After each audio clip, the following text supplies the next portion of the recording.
Samantala, kung papaano ang Iglesia ni Cristo dito sa Pilipinas ay patuloy ang kanilang mabilis na paglingap sa ating po mga kababayan na apektado ng malawakang pagbaha sa bansa. Abay gayon din po ang mga kaanib nito sa Micronesia na nagsagawa rin ng kanilang sariling paglingap sa mga mamayan doon. Ito'y matapos malalasang Super Typhoon Bave sa reyon ng Micronesia at Mariana Islands kung saan isa ito sa pinakamalakas sa bagyo sa buong daigdig sa taong kasalukuyan na nagtala ng pinakamataas na hanging umabot sa 180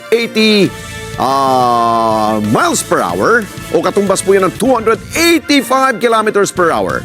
Nauna rito ay nauna nang nilingap ng Iglesia ni Cristo ang mga taga Guam, Saipan at Tinian regions. Matapos sumama rin ang isa pang super typhoon. Ito yung Sinlaku. Sa atas ng Executive Minister ng Iglesia ni Cristo, kapatid ni Eduardo V. Manalo, agad na nagpaabot ng tulong sa mga naging biktima ng kalamidad.